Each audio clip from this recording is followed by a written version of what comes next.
திருட வந்த இடத்தில் பணம் இல்லாததால் 10 ரூபாயை திருடன் விட்டு சென்ற ருசிகர சம்பவம் சென்னையில் நடைபெற்றுள்ளது. கோயம்பேடு 100 அடி சாலையில் உள்ள டைல்ஸ் கடை ஒன்றின் மேற்கூரையை ஓட்டையிட்டு உள்ளே நுழைந்த திருடன் கடையில் பணம் இல்லாததால் 10 ரூபாயை விட்டு சென்றுள்ளான். எனினும் அடுத்ததாக இருந்த செல்போன் கடையின் மேற்கூரையை துளைத்து 5 லட்சம் மதிப்பிலான செல்போன்களையும் 25,000 ரூபாய் ரொக்க பணத்தையும் அவன் கொள்ளையடித்து சென்றுள்ளான்.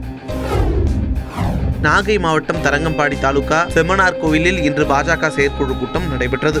அப்பொழுது செய்தியாளர்களை சந்தித்த பாஜக மாநில துணைத் தலைவர் கருப்பு முருகானந்தம், புத்தாண்டு தினத்தன்று முத்துப்பேட்டையில் பள்ளிவாசல் மதில் சுவர் சேதப்படுத்திய சம்பவத்திற்கும் பாஜகவிற்கும் எந்த சம்பந்தமும் இல்லை என தெரிவித்துள்ளார். மேலும் டெல்டா மாவட்டங்களில் மீத்தேன் எடுக்கும் திட்டத்தை தமிழக பாஜகவும் எதிர்ப்பதாக கூறினார். ஈரோடு மாவட்டம் எல்லப்பாளையத்தில் செயல்பட்டு வரும் சாய தொழிற்சாலையில் இருந்து வெளியேற்றப்படும் சாயக்கழிவுகளால் நீர் ஆதாரம் பாதிக்கப்பட்டு விவசாயம் அழிந்து வருவதாக கூறி அத்தொழிற்சாலையை மூட வலியுறுத்தி இன்று விவசாயிகள், பல்வேறு கட்சிகள் மற்றும் அமைப்புகள் சார்பில் உண்ணாவிரத போராட்டம் நடைபெற்றது. வேலூர் மாவட்டம் பேரணாம்பட்டு அருகே ரங்கம்பேட்டையில் நேற்று காட்டுப்பன்றிக்காக வைக்கப்பட்ட கம்பி வலையில் சிக்கிய சிறுத்தை புலி பத்திரமாக மீட்கப்பட்டு வன உயிரியல் பூங்காவில் ஒப்படைக்கப்பட்டது. இந்நிலையில் கம்பி வலை வயிற்றுப் பகுதியில் சிக்கியதால் உடல்நலம் பாதிக்கப்பட்ட சிறுத்தை புலி ஒன்று சிகிச்சை பலனின்றி இறந்தது.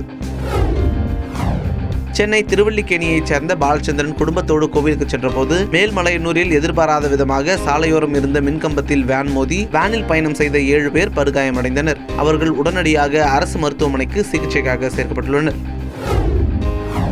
ராமநாதபுரம் மாவட்டம் உத்தரகோசமங்கை கோவிலில் சிவனுக்கு உகந்த நாளான இன்று ஆருத்ரா தரிசனத்தை ஒட்டி மரகத நடராஜ சிலைக்கு 32 வகையான வாசனை திரவியங்களால் அபிஷேகம் செய்யப்பட்டது. இங்கு அதிகாலை முதலே பல்லாயிரக்கணக்கான பக்தர்கள் குவிந்து சாமி தரிசனம் செய்தனர். குமரி மாவட்டம் சுசீந்திரம் தானுமாலயா பெருமாள் கோவிலில் மார்கழி பெருவிழா கடந்த 27ஆம் தேதி கொடியேற்றத்துடன் துவங்கியது. விழாவின் முக்கிய நிகழ்வான தேரோட்டம் இன்று வெகு சிறப்பாக நடைபெற்றது. இதில் தமிழகம், கேரளாவை சார்ந்த பல்லாயிரக்கணக்கான பக்தர்கள் பங்கேற்று சாமி தரிசனம் செய்தனர்.